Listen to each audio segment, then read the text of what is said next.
असल्यामुळे एका झाडाखाली थांबला, झोप लागली, प्रधानाला नाही लागली झोप.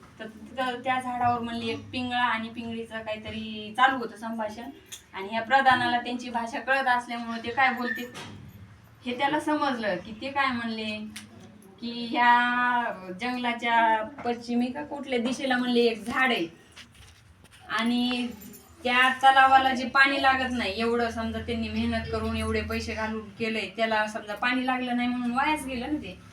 पण जर ह्या राजाचं रक्त त्याच्यामध्ये टाकलं तर त्या तलावाला पाणी लागन, हे प्रधानाने ऐकलं.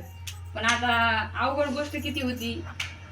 पण मग त्या प्रधानाने काय केलं, स्वतःची करंगळी कापली आणि ती जी त्यांनी जो सांगितलं होतं ते झाड आहे त्याचं लावला रस की राहून जाईल, ते स्वतः गेला, ते कापून बघितलं, ते लावून बघितलं, त्याची जखम लगेच राहिली. मग त्याच्यानंतर त्यांनी काय केलं, राजा झोपलेला होता, तलवार काढली, छातीवर बसून त्याचा गळा कापला, रक्त नेलं, त्या तलावात टाकलं, तलावाला लगेच पाणी लागलं. राजाला आता जाग येतेच ना, त्यांनी डोळे उघडून बघितलं पण तसा शांत बसला तो. नंतर त्यांनी तो झाडाचा पाला आणला, त्याला लावला आणि असे बरेच दिवस झाले, पाणी लागलं, सगळं झालं. पण प्रधानाने एके दिवशी असं बरेच दिवस झाले राजा काहीच म्हणला नाही. ते म्हणला मी तुमचा गळा कापला तरी तुम्ही एका शब्दाने सुद्धा मला म्हणला नाही की काय करायलाच म्हणून. राजा काय म्हणला की माझा तुझ्यावर एवढा विश्वास आहे की माझ्या अनिताची गोष्ट तू काही करणारच नाहीस, आणि तसा तितका विश्वास गुरुवर पाहिजे, गुरु वचनावर पाहिजे, ते जे सांगते ते चुकीचं सांगणार नाहीत, एवढा म्हणजे विश्वास त्याच्यावर पाहिजे.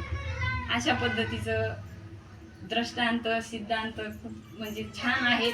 पण ह्याच्यात प्रवेश होण्यासाठी अनुग्रहाचं चिंतन करून जे हे आपल्याला मिळालेलं शरीर आहे, जे हे जन्माचं आलेलं सार्थक करण्याचा, आणि जे काही दोन शब्द जे आपण ह्याच्यात येऊन जे काही आपल्याला रुचलेत पटलेत तो सांगण्याचा प्रयत्न, जे काही बरोबर असेल ते बरोबर सांगतेत. पण आपली बुद्धी एवढी मंद, म्हणजे जसं रेड्याच्या मुखाने वेद बोलवलाय माऊली ज्ञानेश्वर महाराजांनी, रेड्या एवढी मठ्ठ बुद्धी कुणाचीच नसती, त्यांनी वेद बोलवला. आणि आपण तर चालते बोलते, आपण जर ह्याचं सततच चिंतन केलं, शास्त्र बघितलं तर नक्कीच आपल्या पण बुद्धीला हे कळण रुचन पटन.